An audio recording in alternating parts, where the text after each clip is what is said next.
बिहार में पुलिस अब नए सिरे से अपराधियों के खिलाफ तो एक्शन लेगी ही, लेकिन बिहार के लोगों को फायदा भी पहुंचाएगी। आज गृह विभाग की तरफ से एक बड़ा प्रेस कॉन्फ्रेंस का आयोजन किया गया था, लेकिन उस 1 घंटे के आसपास प्रेस कॉन्फ्रेंस में जो बातें निकल के आई वो समझेंगे। हमारे साथ हमारे वरिष्ठ सहयोगी विवेकानंद जी हैं। विवेका जी, आप उस प्रेस कॉन्फ्रेंस के अंदर मौजूद थे। डीजीपी और गृह सचिव ने जो भरोसा दिलाया उसमें क्या कुछ खास बातें थी? देखिए, जो महत्वपूर्ण बातें थी उसमें स्पीडी ट्रायल था। कई उपलब्धियों का उन्होंने बखान किया, उस पर हम लोगों को नहीं जाना है।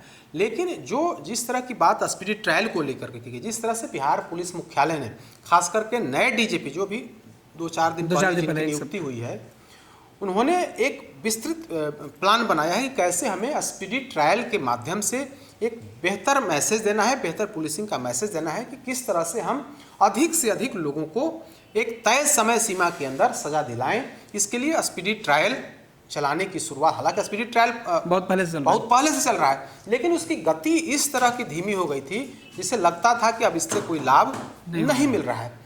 तो नए डीजीपी विनय कुमार ने स्पष्ट तौर पर कह दिया है कि हम न सिर्फ अधिकारियों, न सिर्फ जो माफिया हैं, जो चाहे वो बालू माफिया हो, शराब माफिया हो, जमीन माफिया हो, इनकी हम संपत्ति जब्त करेंगे, इनकी संपत्ति जब्ती का हमें अधिकार मिला है, बल्कि हम जो है स्पीडी ट्रायल के माध्यम से अपराधियों को सजा दिलाएंगे। इसको लेकर के न सिर्फ पुलिस मुख्यालय बल्कि जिला स्तर पर भी एक कमेटी बनाई गई है जो स्पीडी ट्रायल को देखेगी, उसको कराएगी और उसको नियत परिणाम तक पहुंचाएगी।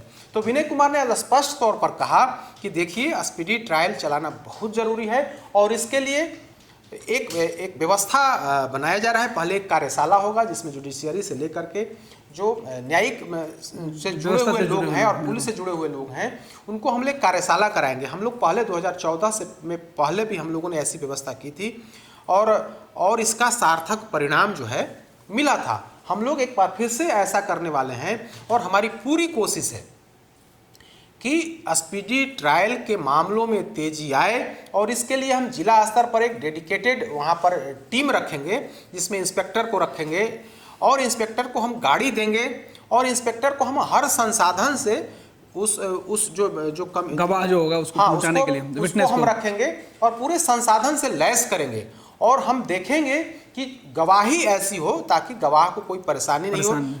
गवाह सुरक्षा कानून बना हुआ है, तो उस आधार पर हम उन्हें सुरक्षा दे करके हम उसी गाड़ी से उनको वहां से बिठा करके लाएं, पूरी सुरक्षा में लाएं और कोर्ट तक पहुंचाएं ताकि वे भय मुक्त होकर के गवाही दे सके और उनको पूरे सुरक्षित तौर पर हम घर पहुंचाएं। तो एक तो यह काम हो गया।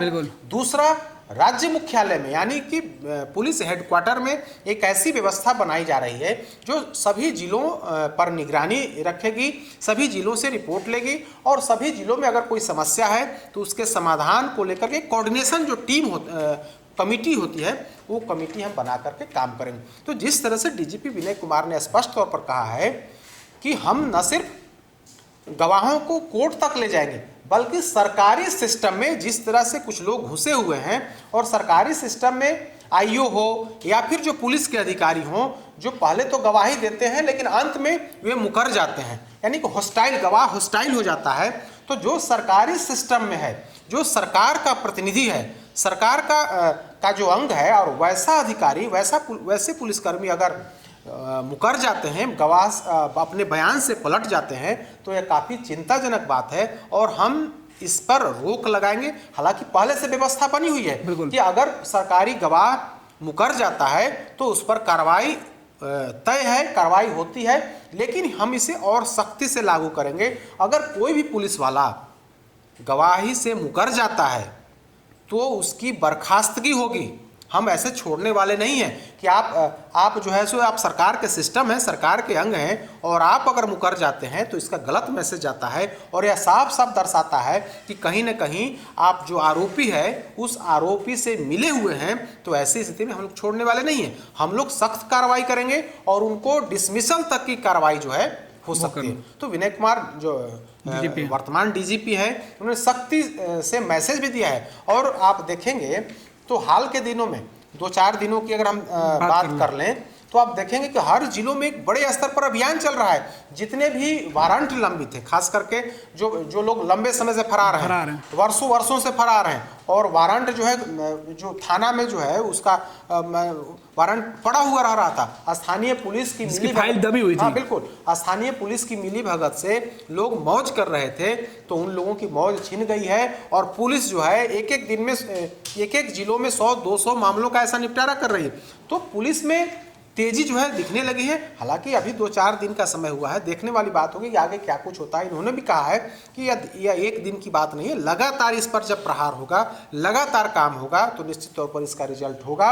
और गृह विभाग और पुलिस मुख्यालय जो है इस पर लगातार काम कर रहा है। विवेका जी, एक सबसे बड़ी बात है कि हाल के दिनों में पुलिस के ऊपर जो अपराधी प्रवृत्ति के लोग हैं उनके द्वारा हमले किए जा रहे हैं, और आज जो पुलिस विभाग ने यह कहा, या फिर वरीय जो पदाधिकारी उन्होंने सीधे तौर पे कहा कि अगर किसी पुलिसकर्मी के साथ अगर इस तरीके का प्रिय घटना होती है तो उसे बर्दाश्त नहीं किया जाएगा, और मेरे डीजीपी लेवल पर उसकी मॉनिटरिंग होगी, एडीजी हेडक्वार्टर के लेवल पर मॉनिटरिंग होगी। देखिए, उन्होंने एक उदाहरण दिया कि कल गोपालगंज में घटना हुआ था, वहां पर पुलिस टीम पर हमला हुई, थानाध्यक्ष शायद घायल हुए थे। तो उस मामले में रात में बड़ी कार्रवाई हुई है और 24 लोगों को गिरफ्तार किया गया। खुद डीजीपी ने यह बताया कि आज सुबह सुबह हमें जानकारी दी गई है कि 24 लोग उसमें गिरफ्तार हो गए हैं। तो हम छोड़ने वाले नहीं हैं, हम वैसे लोगों को चाहेंगे कि 15 दिनों के अंदर चार्जशीट दाखिल हो जाए, ताकि उन पर कार्रवाई हो सके, सजा हो सके। तो हम इस बिंदु पर भी कर रहे हैं, मतलब उनका स्पष्ट कहना था कि चार्जशीट एक समय सीमा के अंदर हो जाए, ताकि जो है केस फ्रेम हो सके, केस में तेजी आए। और दूसरा है, जो गवाह हैं, गवाह कोर्ट तक पहुंचें और उनकी हम गवाही करा सकें, ताकि अधिक से अधिक लोगों को सजा दिलाई जाए। और तीसरा जो महत्वपूर्ण बिंदु उन्होंने कहा कि हमारा जो सिस्टम है, सिस्टम कहीं ना कहीं फेल कर जाता है। यानी कि सिस्टम के अंदर जो सरकारी गवाह है, सरकारी गवाह मतलब अपने बयान से पलटे नहीं, इसको लेकर के हमें काम करना है, और हम काम कर रहे हैं। और वैसे लोग जो पलट जाएंगे बयान से कोर्ट के अंदर, तो हम उनको छोड़ेंगे नहीं, और वैसे लोगों पर हम सख्त कार्रवाई करेंगे। तो कई बिंदुओं पर उन्होंने काम शुरू किया। 2-3 दिन पहले उन्होंने कहा था कि जो है बालू माफिया, शराब माफिया और जमीन माफिया, उनकी संपत्ति जब्ती को लेकर के हमने निर्देश दे दिया है। तो डीजीपी के निर्देश के बाद हम देख रहे थे कि कई जिलों के में खोजबीन शुरू हो गई है। डीजीपी ने जिस दिन यह बातें कही, उसी दिन 1-2 जिलों ने तो बजाता आदेश भी जारी कर दिया। हम राजधानी पटना में भी अभी कल ही यहाँ के एसएसपी और पटना डीएम ने बैठक की थी, और सभी थानाध्यक्षों और जो नीचे के अधिकारी हैं उनको निर्देश दिया कि वैसे लोगों को चिन्हित करिए। लेकिन देखने वाली बात होगी, डीजीपी ने तो आदेश दे दिया, तो निचले जो अधिकारी हैं, जो थानाध्यक्ष हैं, बीडीओ हैं, सीओ हैं, इस पर कितना अमल करते हैं, और पुलिस मुख्यालय इस पूरे मामले पर कितने दिनों तक एक्टिव मोड में रहता है, यह भी देखने वाले। क्योंकि हम देखते हैं ना कि शुरुआती दौर में तो लोग एक्टिव रहते हैं, लेकिन धीरे धीरे फिर उसी रफ्तार, वही रफ्तार, पुराना रफ्तार ही पकड़ लेते हैं, जिसका बेहतर रिजल्ट नहीं होता है। अब नए डीजीपी आए हैं, ये सख्त हैं, ईमानदार हैं, इसमें कहीं दो राय नहीं है। अब और हाल के दिनों में जिस दिन उन्होंने कुर्सी संभाली है, उसी दिन से लगातार काम कर रहे हैं।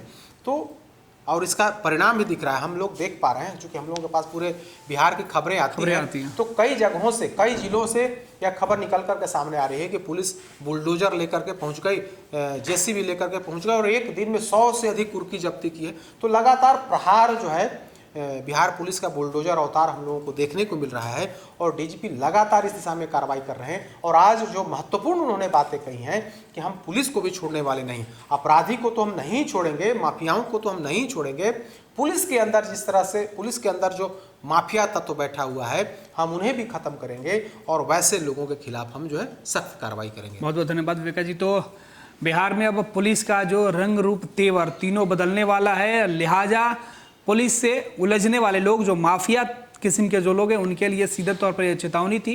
अब देखना है कि बिहार पुलिस के नए फरमान के बाद अपराधियों के बीच किस तरीके का मैसेज जाता है, और बिहार के जो स्थानीय स्तर पर जिलों में, ग्रामीण क्षेत्रों में जो पुलिस का जो कार्यशैली है वो किस तरीके से दिखाई पड़ता है। फिलहाल देखना होगा नए साल पर जो बिहार पुलिस के या बिहार पुलिस महकमे के, प्रशासनिक महकमे के जो दावे हैं वो किस तरीके से दिखाई पड़ते हैं। फिलहाल इस खबर में बस इतना ही। देश दुनिया की तमाम खबरों के लिए आप बने रहें फर्स्ट बिहार झारखंड के साथ। पनोरमा ग्रुप, जो सोचता है वो करता है। ये लो मुंह मीठा करो, आज मैंने अपना जॉब छोड़ दिया। अब हम पूर्णिया वापस जाएंगे। जॉब छोड़ दिया है? मतलब ये घर कैसे चलेगा? हम करेंगे क्या? और माँ बाबूजी क्या बोलेंगे?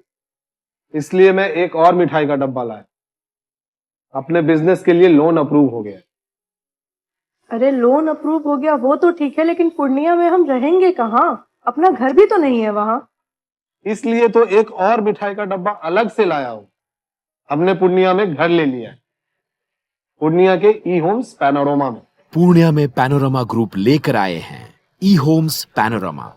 बड़ा घर, आलीशान जिंदगी और अत्याधुनिक सुविधाओं के संग। अरे अरे, अब क्यों मुंह मीठा करवा रही हो? क्योंकि हम घर वापसी जो कर रहे हैं। घर वापसी की खुशी पूर्णिया में ई होम्स पैनोरमा के संग। ई homes panorama, luxurious lifestyle redefined. Bharatiya Janata party का सदस्य बनने के लिए 8800002024 पर मिस्ड कॉल करें। निवेदक भारतीय जनता पार्टी बिहार।